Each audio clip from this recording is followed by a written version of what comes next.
जिया।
सबसे पहले हम चंद्रकिशोर पांडे अपनी तरफ से, अपनी पूरी पार्टी की तरफ से आप लोगन के नमस्ते प्रणाम सलाम करत हई।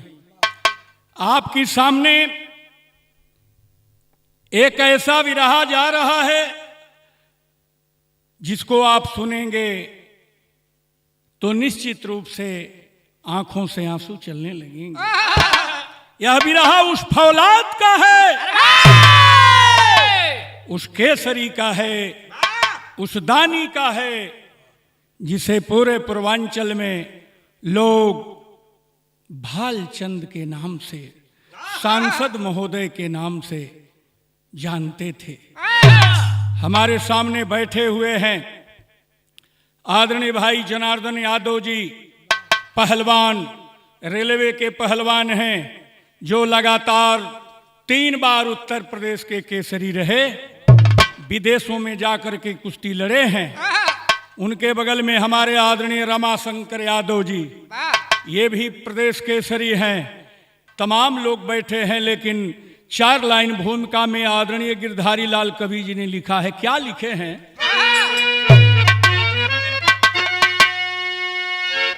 कि दीन दुखियों की सेवा किया उम्र भर, गैरों को भी जो अपने गले से लगाए, बात देकर किसी को न पलटे कभी, आ पड़ी गर मुसीबत तो ताकत दिखाए,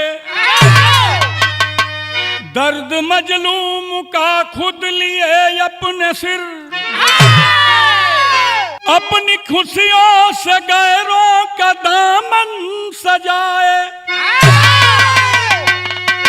ऐसे रहबर को गिरधारी लाखों नमन, भालचंद बन के जो इस धरा पर थे आए,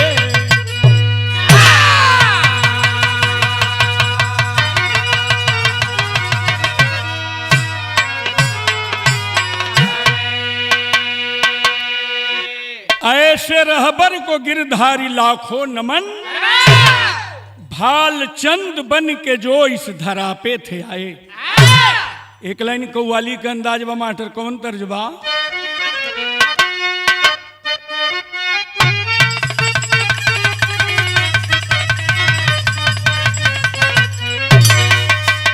कहा है कव्वाली का तर्जबा कि तेरे दर बार का चल के, तेरे दर बार का चल के करीना हम भी देखेंगे।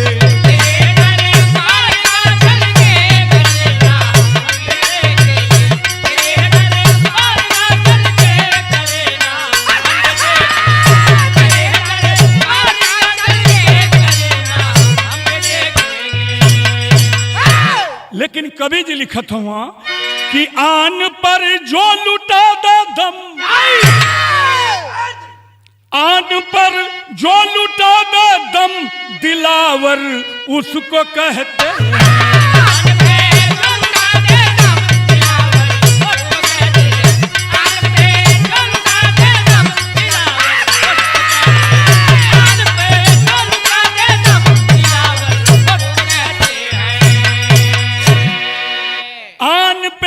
लुटा दे दम दिलावर उसको कहते हैं, दिलावर उसको कहते हैं, दिलावर उसको कहते हैं। हौसला रखे जो कायम, हौसला रखे जो कायम रे बहादुर उसको कहते हैं।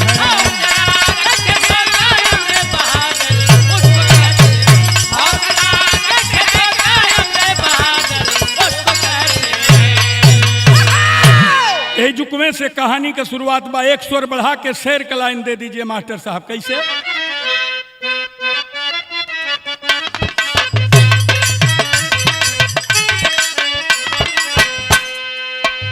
सुनाऊं हौसला एक शेर दिल तूफानी का,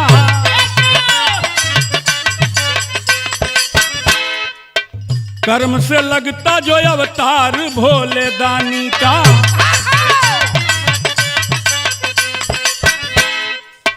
जिला बस्ती में ग्राम भगता में मुकाम रहा, भालचंद यादव पुत्र राम सहाय नाम रहा।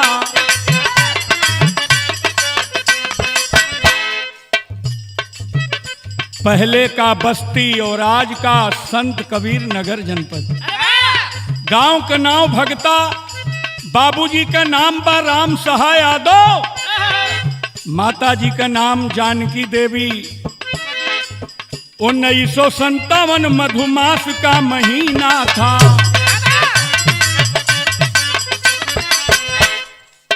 रामनवमी के दिन जन्मा वो नगीना था। तो जानकी देवी जी, जानकी देवी जी के आंखों का उतारा था, ग्राम भक्ता का लाल सबको दुलारा था।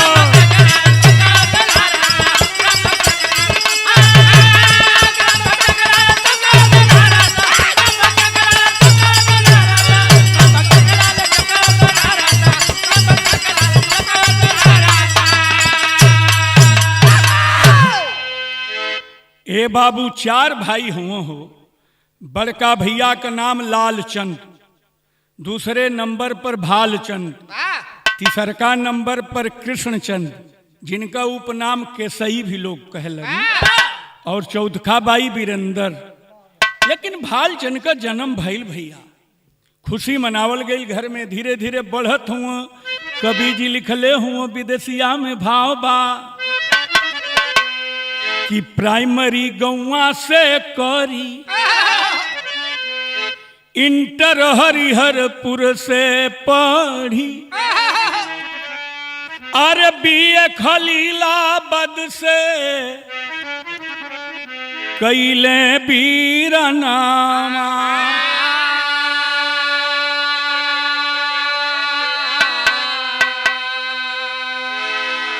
धीरे धीरे बढ़त हुआ, प्राइमरी में पढ़त हुआ, तौले ही पाल उस्ताद मिलल।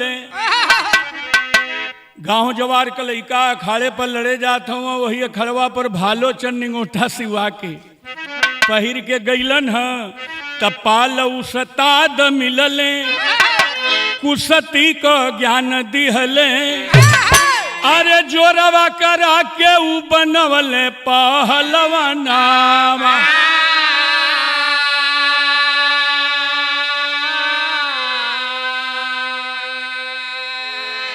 नींगोटा चढ़ावे कसी धुरिया लगावे घसी आयब बोले चैलेंज अखाड़ा की दारा म्याना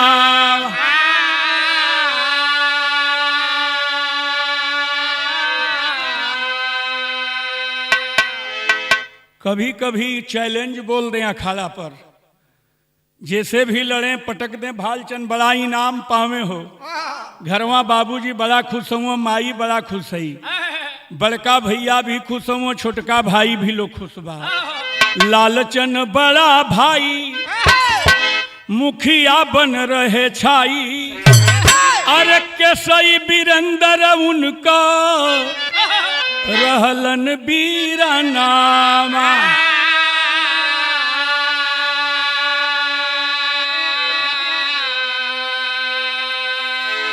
धीरे धीरे कुश्ती लड़ने लगे बीए पास कर गए भालचंद यादव समाज में कोनो काम होके तो भालचंद यादव के लोग आदर से बुलावे ए भैया एक दिन पहुंच गई डीएम साहब के यहाँ बस्ती तब बस्ती जिला रहल आदरणीय देवनारायण सिंह डीएम थे बस्ती के आजमगढ़ के रहने वाले भालचंद से मुलाकात भइल बा कहला रे पहलवान बहुत कुश्ती लड़ते हो एगो बात समझौलन है देवनारायण सिंह डीएम तरज लग गई बा कौन तरज बा यहाँ उहे तरज का लाइन बा मास्टर कि मोरे पिछुआ रमा अरे मोरे पिछुआ रमा सोनरवा की रे दुकानिया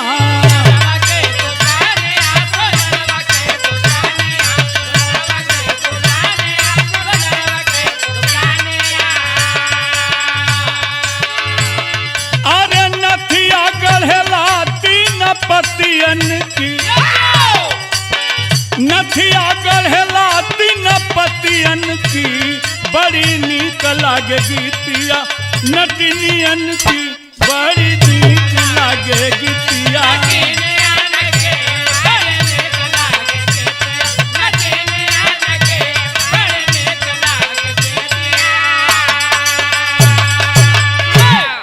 देव सरंडियम अरे देव सरंडियम भालचंद के बुलावले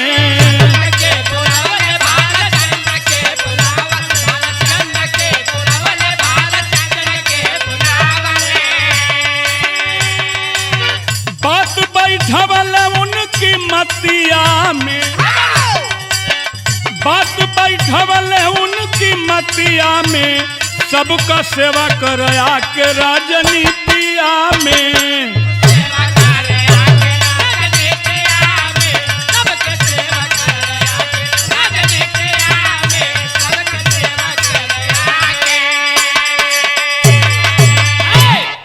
अरे पहलवान भालचंद यादव राजनीति में मन लगाओ उदाहरण दिहल हैं देवशरण सिंह डीएम साहब कहला कि नेता मुलायम सिंह रहल पहलवाना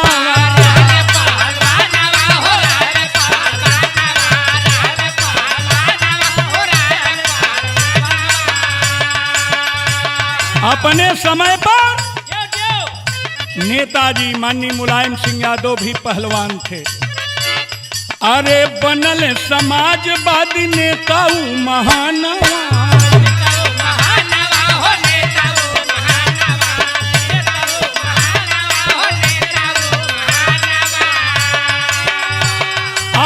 साथी हुआ सबकी विपत्तिया के साथी हुए सबकी विपत्तिया के सेवा करया बया के राजनीतिया के सेवा करया बया के राजनीतिया में सेवा करया राजनीतिया में सेवा करया के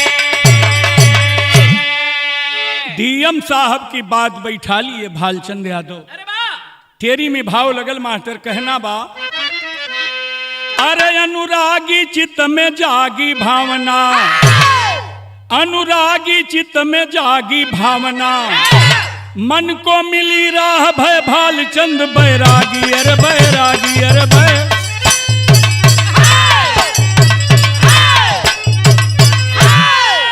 कुश्ती संग में राजनीति की बात का भारी असर भइल।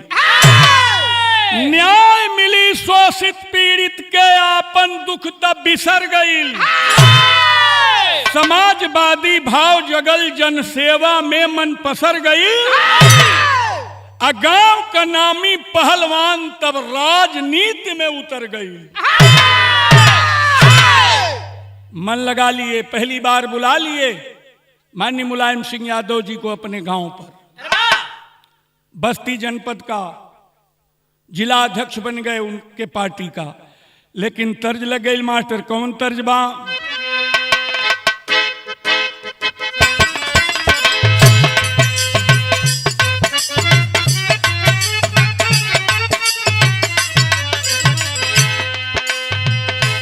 कौनो मेहरारू कहलस अपनी सैया जी से, जवन जवन कहबा सैया,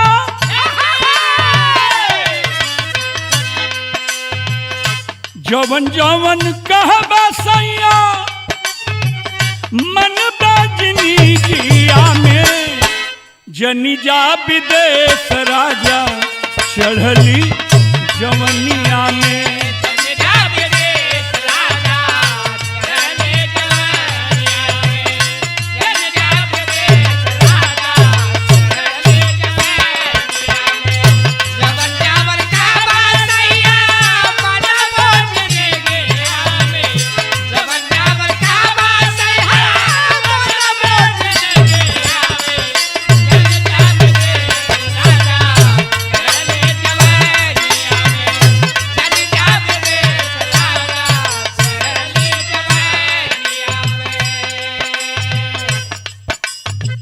मुलायम की संग में गरजे,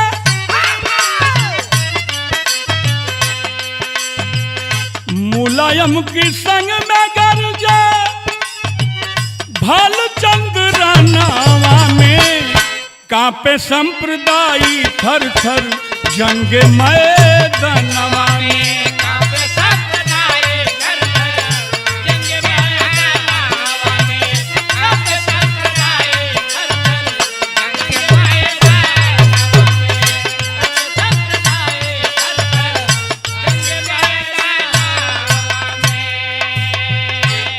अध्यक्ष बन गए, जिला अध्यक्ष बन के बिगुला बाजवले।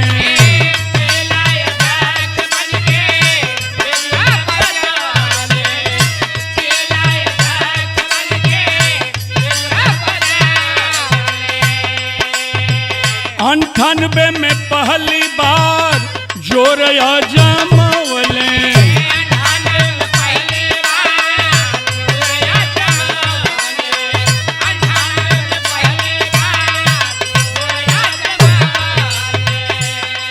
खलीलाबाद लोकसभा क्षेत्र से, जो आज संत कबीर नगर के नाम से जाना जाता है, टिकट मिल गया।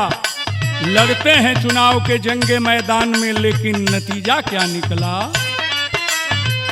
2000 मत से हरला, 2000 मत से हरला बीर इलेक्शनवा में। 2000 मत से हरला बीर इलेक्शनवा में, कापे संप्रदायी थर थर जंग मैदानवा में, कापे संप्रदायी थर थर जंग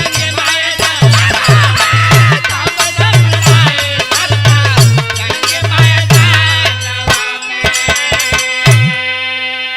पहली बार 98 में चुनाव हार गए। इधर संत कबीर नगर अलग जिला भी बन गया। खलीलाबाद नाम फिर संत कबीर नगर। देखे 13 माह बाद सरकार डगमगाई, 13 माह बाद सरकार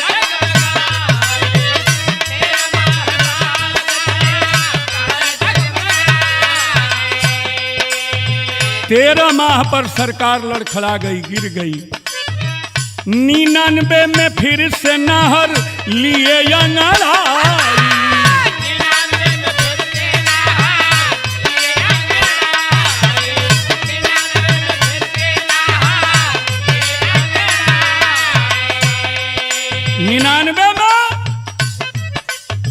उनके चुनाव प्रचार में मुझे भी बुलवाया गया। आदरणीय सुरेंद्र यादव प्रधान जी और संत राज यादव बुलवाते हैं बाबू। मैं गीत गाता था और भालचंद जी भाषण करते थे। नतीजा क्या निकला? समाजवादी झंडा गड़ला, समाजवादी झंडा गड़ला, अरे दिल्ली दरम्यानवा में। समाजवादी झंडा गड़ला, दिल्ली दरम्यानवा में। कांपे संप्रदाय थर थर जंगे मैदानवा में।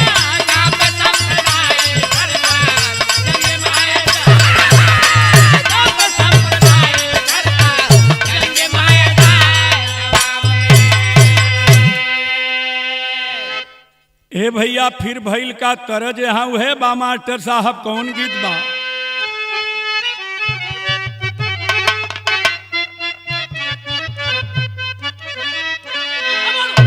अरे दूर कैला रजाऊ, अरे दूर कैला रजाऊ, कचौड़ी गली सुन कैला रजाऊ। मिर्जापुर के कैला गुलजार हो, मिर्जापुर के कैला गुलजार हो, कचौड़ी गली सुन कैला रजाऊ।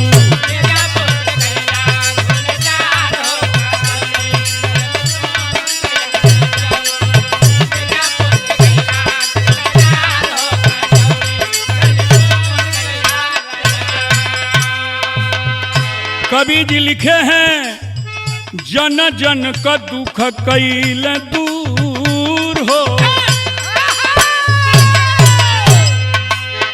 जनता बहुत खुश है भालचंद जी को पाकर।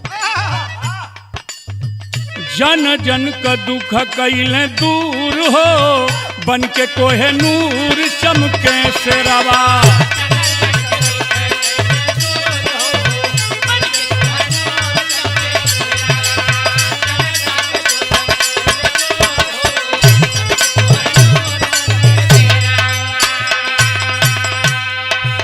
लोग बतावेलन बाबू, सवेरे जब घरे बैठ जाओ, तमाम अपनी अपनी फरियाद को लेकर के दुखिया गरीब जुटते थे।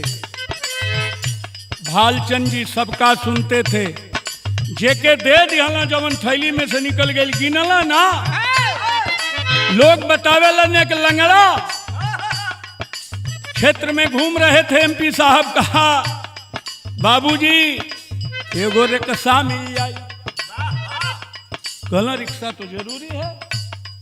ठीक है, ओके निकाल के 50,000 रुपया दे दिया।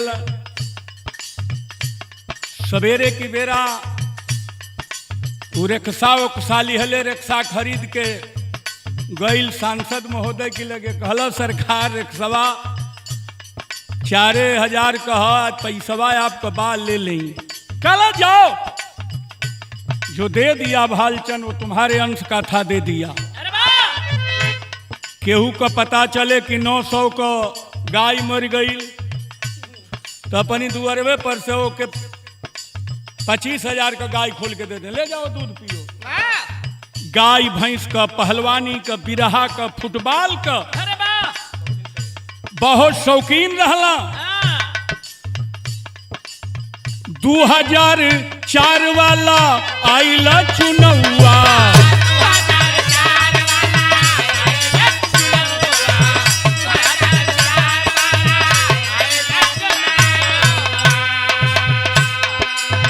हीरो बनल एमपी हिलल, फिरो बनल एमपी हिलल आरे दुश्मन का पौआ की बन के कोई नूर चमके शेरावा बैरिन का गुमान दिहले तूर हो पुल रोड हाईवे स्कूल बनवले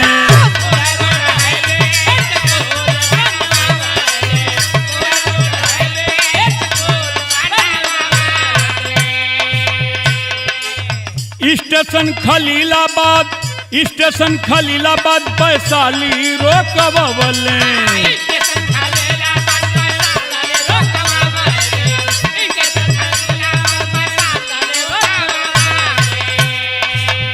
जनता के लेके वही रेलवे लाइन पर बैठ गईलन।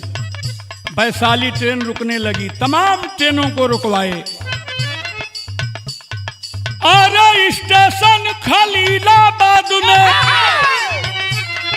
वैशाली रोकवले की बन के कोहनूर चमके हीरावा अरे बैरियर हटवले मुखलिसपुर हो मुखलिसपुर में बैरियर वाला गिरा के पैसा वसूलें सर जाकर के सांसद महोदय भालचंद यादव जी वो बैरियरवे के उखड़वा के वही नदिये में फेंकवा दिहल। मुकदमा उनके खिलाफ जरूर हो गया लेकिन बैरियर हटवले मुखलिसपुर हो बन के कोहिनूर चमके शेरावा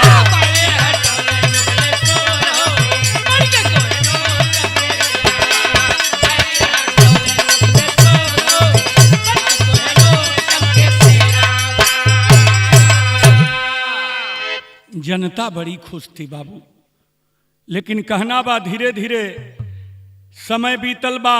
तरज लग गई मास्टर, कौन तर्ज बा?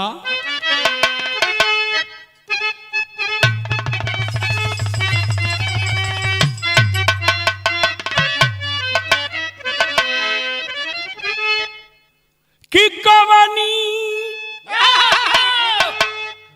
नगरिया भागो ओढ़ी के चदरिया रे भागल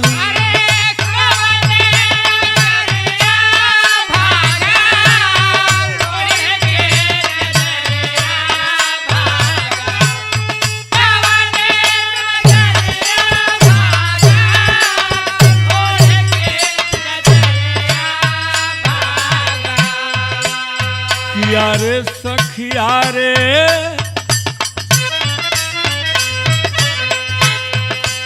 किया रे सखिया रे सैया बिनु सजरिया सुनीला गला हो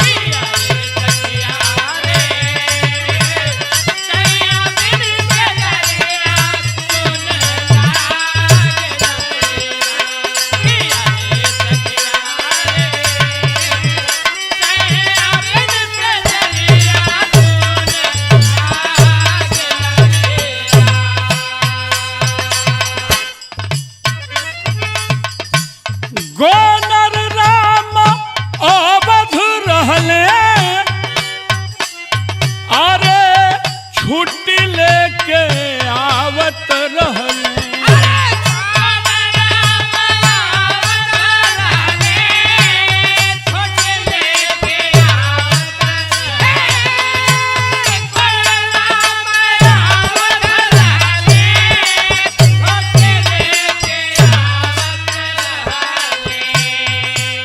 किया रे विधना रे किया रे विधना रे हाईवे पर गड़िया टकराइल हो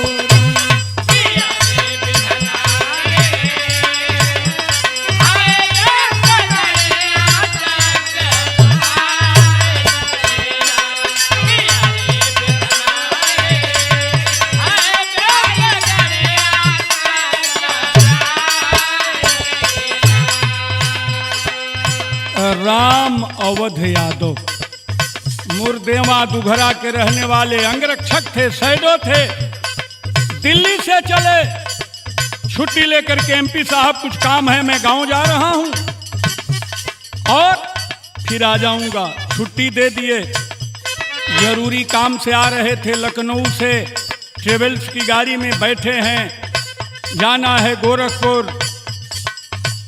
लेकिन बस्ती और फैजाबाद के बीच में बाबू हुआ क्या, गाड़ी टकरा गई हाईवे के ऊपर। प्राण पखेरू उड़ले, प्राण पखेरू उड़ले, दुख का पहाड़वा टूटले।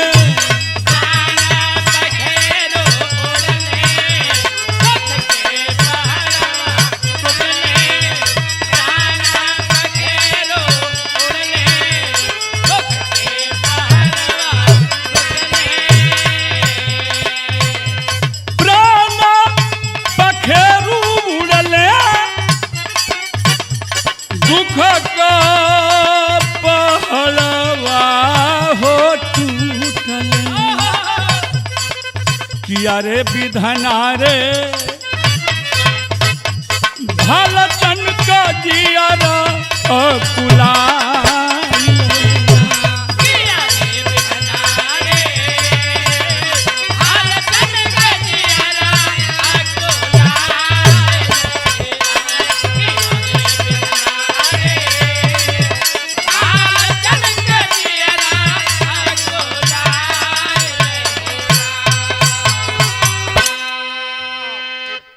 भालचंद यादव जी सांसद महोदय को पता चला बाबू, भाग करके जाते हैं राम अवध के दरवाजे पर।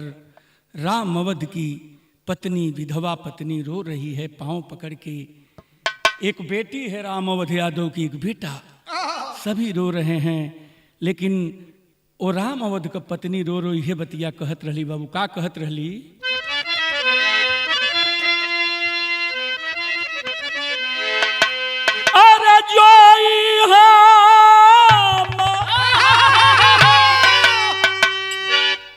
जनती नेताजी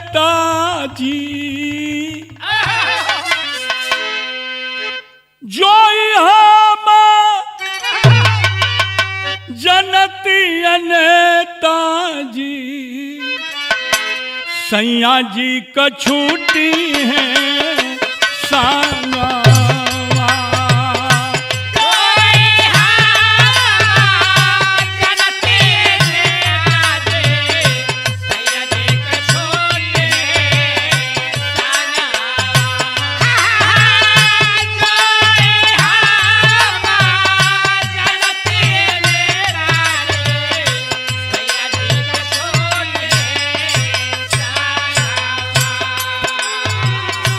समहने मोरखती, समहने मोरखती,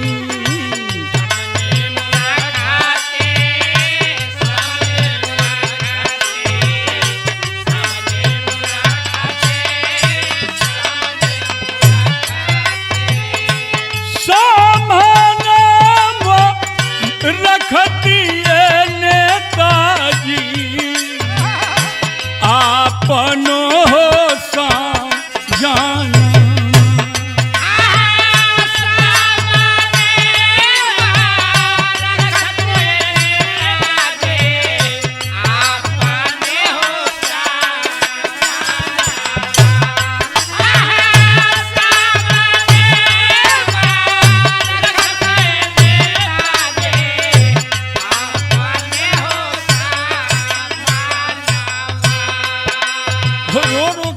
एमपी साहब, हम जल्ले रहती तो अपनी सैया के पुलिस में भर्ती ना करती। कोई क्या किसानी एमपी साहब, कोई क्या किसानी नेताजी, करती हो गुजारा।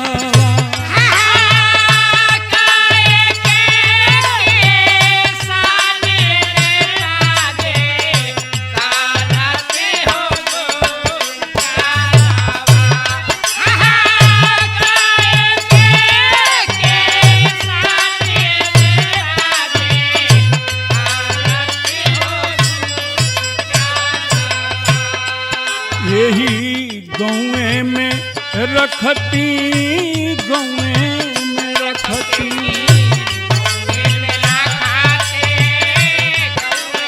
जाए ना देती कमाए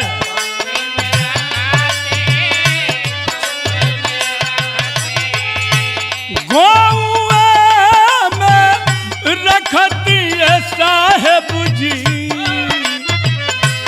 गौए में रखती है साहेब जी आपनो हो सा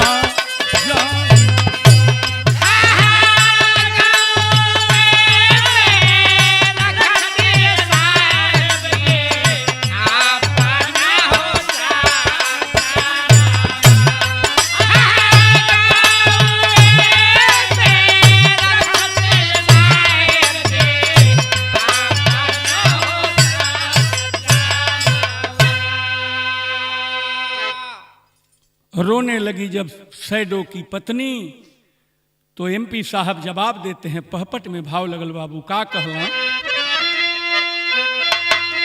अरे विधवा से कहे जानी कर रुदनवा दिनवा पलटी हो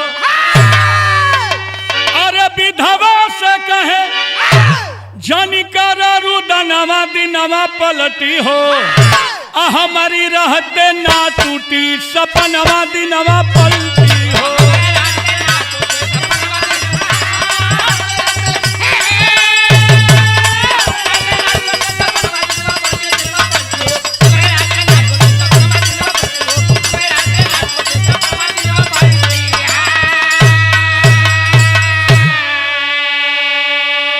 सरकार हमारे पतिदेव बहुत चिंतित रहते थे मेरी बिटिया है उषा की शादी के लिए समझ गए एमपी साहब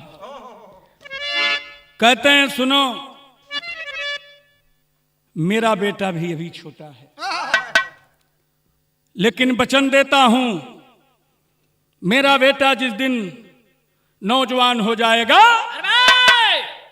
तो भालचंद यादव जो कहते हैं उसे करते हैं स्वर्गीय राम अवध यादव अंगरक्षक की बेटी की शादी अपने बेटे से करूंगा और जितना खर्च लगेगा बारात का सब मैं वहन करूंगा समय आने पर कर भी दिए अरे राम अवध की बेटी को बहू बना कर लाए हो सारा खर्चा शादी वाला खुद ही वो उठाए हो अरे बला के पूरा वाले यार मनवा दिनवा लवटी हो पंचायत जीतवा वाले ये लक्षणवा दिनवा लवटी हो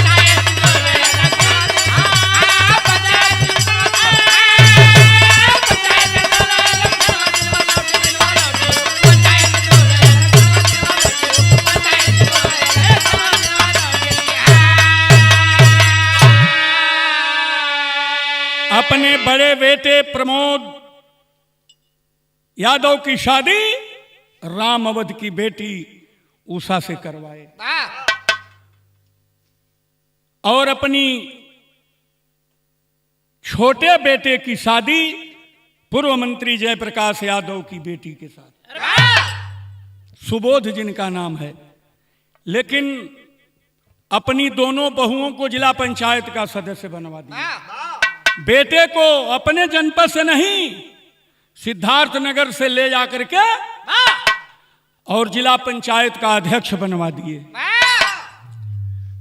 जो ने हाथा में रहे कोनो सेठ कर रहे गाड़ी घोड़ा खड़ा करें और जब वहां का राजनीति खत्म भई पूरा दान दे दिए सेठ जी ले जाओ सब तुम्हारा है जितना कमरा बनाया वो सब तुम्हारा है लेकिन कवि जी लिखत हुआ का लिखत हुआ आल्हा में हाय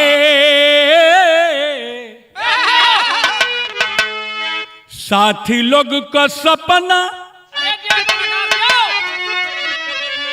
कम से कम हजारों नेता पैदा किए भालचंद एमपी मिनिस्टर तक साथी लोग का सपना भालचंद जी पुरवले या भैया केहू बनल प्रमुख केहू बनल प्रधान, निर्धन की बेटी का सदिया करवले भैया।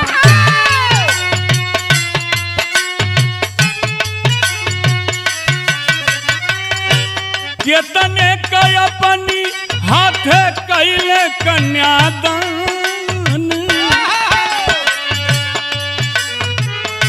आधी रात द्वारे आके दुखिया कोई पुकारे भैया।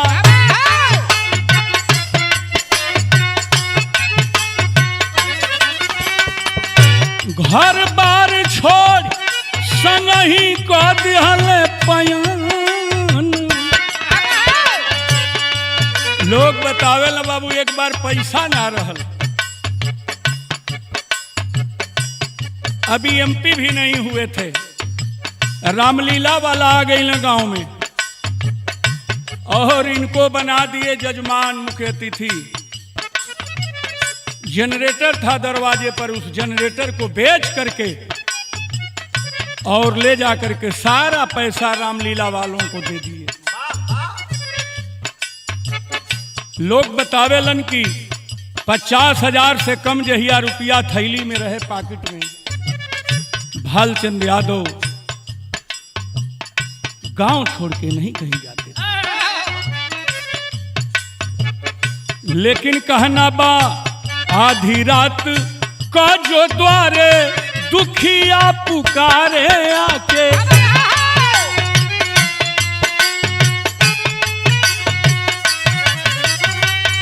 घर बार छोड़ संगही को दिहला पयान।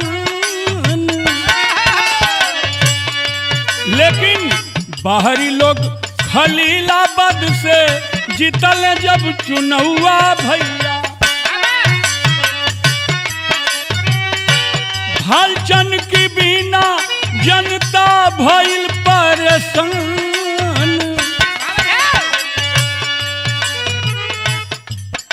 इलेक्शन में अब हारने लगे, बाहरी लोग जाकर के चुनाव जीत जाते थे वहां से, फिर भी हिम्मत नहीं हारे, दिन रात जनता के लिए चलते थे। गाय भैंस बेच सबको करे सेवकैया भैया।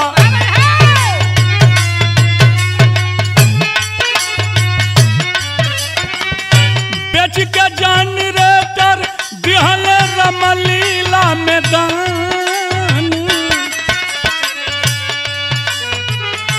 एक दिन भालचंद का बिगड़ल हलतिया भैया।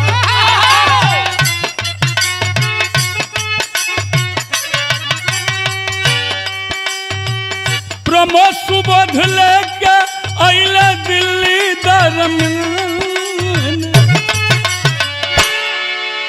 हालत खराब हो गई, बीमार पड़ गए।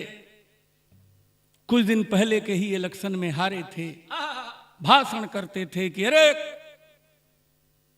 संत कबीर नगर के लोगों, ये भालचंद आपके लिए बना हुआ है, पैदा हुआ है। तबीयत जब खराब हुई बाबू, लेकर के दोनों बेटे मेदांता हॉस्पिटल दिल्ली जाते हैं। लेकिन मेदांता में हो लागल उनका दवैया भैया। तीनों भाई दुख में छोड़ दिहल खान पान।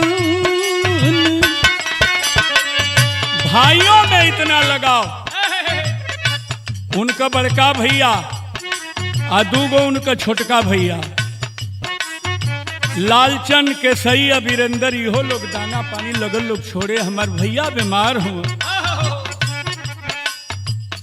पूछले अखिलेश यादव रो रो के खबरिया कहिया।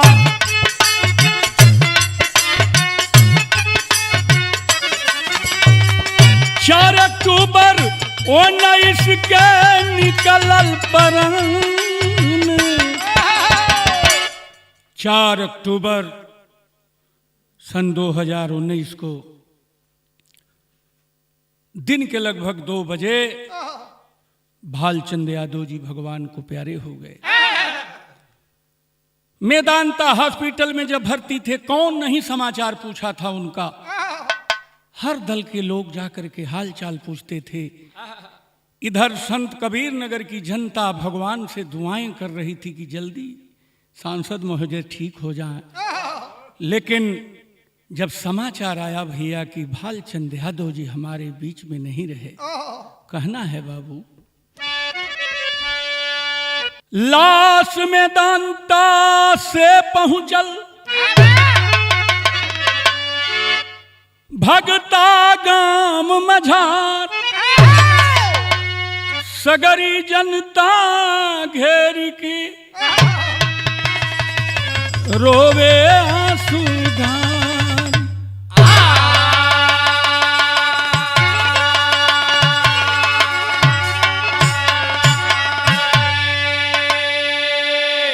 दूसरे दिन जब पार्थिव शरीर आती है उस महादानी का,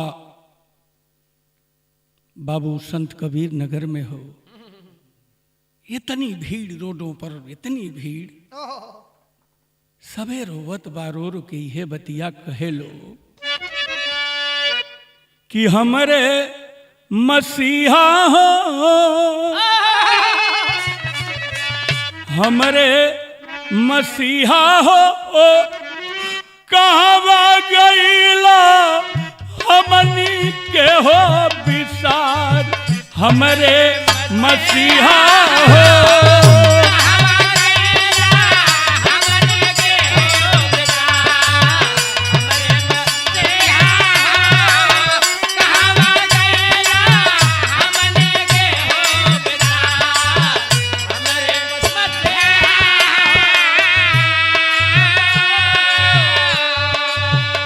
निर्धन की बेटी का शादी अब से के करवाई,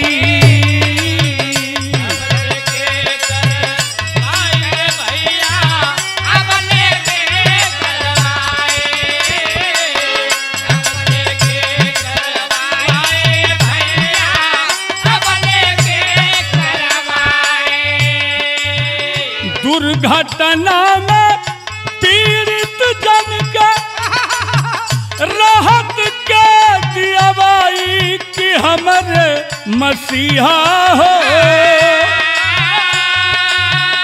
अबला के हो, अबला के अब के हो बनी रखवा, हमरे मसीहा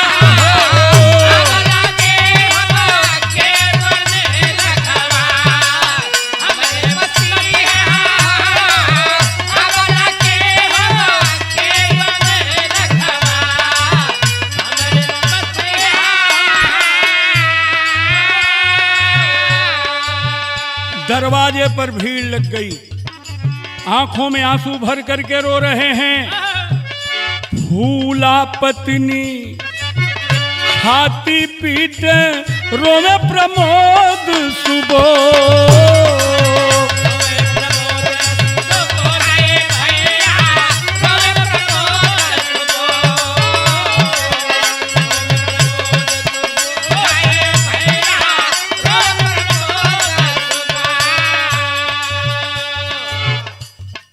बड़का बेटा रोवत बा, छोटका बेटा सुबोध भी रोवत हो, जिनके इटवा से ले जाके विधायकी लड़ौले रहलन, कुछ ही ओर से वो हार गया था उनका लड़का। दोनों बहुअर रोवे, अरे भैया लोग भैले कहीं लालचन भैया रो रहे हैं कि सही छाती पीट पीट के रोवत हुआ, वीरेंद्र रोवत हुआ, दोनों बेटवा दोनों पतो,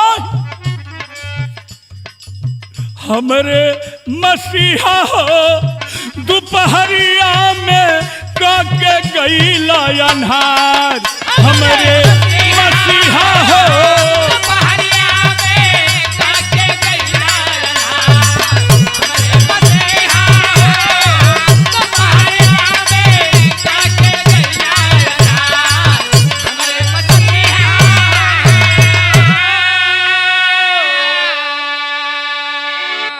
ये बाबू सभे रोवत बा, लेकिन उसी समय हुआ क्या, कहना है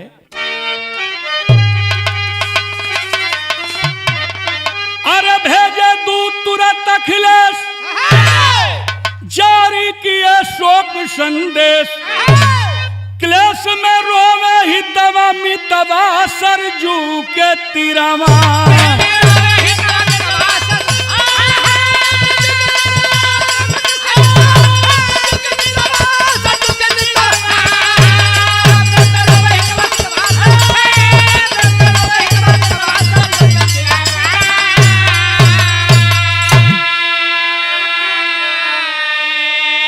सुनील साजन उदय वीर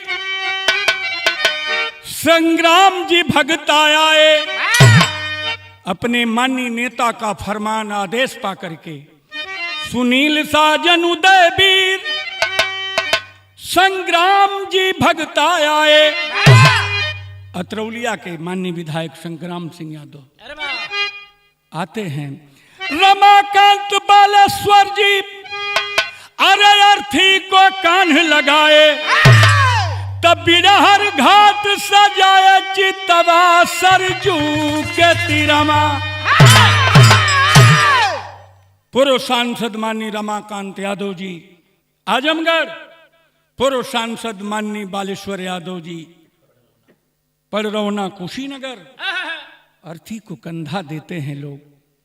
लिखते हैं कवि जी आदरणीय गिरधारी लाल जी कि सूर्य गया अस्ताचल, आंसू सिंधु लगा के गोता, जुगो जुगो में भाल चंद सा अरे नेता पैदा होता, तोता छिपल कवनी खोतवा सरजू के तिरमा।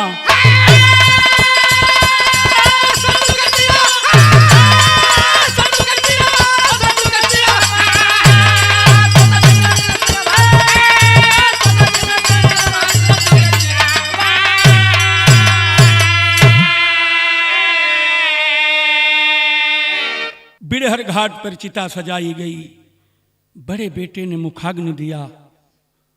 जिस दिन तेरही थी बाबू, उस दिन भी रिकॉर्ड टूट गया, बड़ी भीड़ थी। तमाम मंत्री लोग माननीय केशव प्रसाद मौर्य जी से लेकर के तमाम विधायक सांसद, कोई दलीय सीमा नहीं रही। कहना है कि गुरु बिहारी गुरु रमन श्यामा जी स्वर्ग सिधारी, बब्बन भोला विश्वनाथ, भरत जी कविता लिखते गिरधारी, अनुरागी चित में जागी चेतना, पाणे चंद किशोर मन गुरु चरणन में लागी, अनुरागी चित में जागी।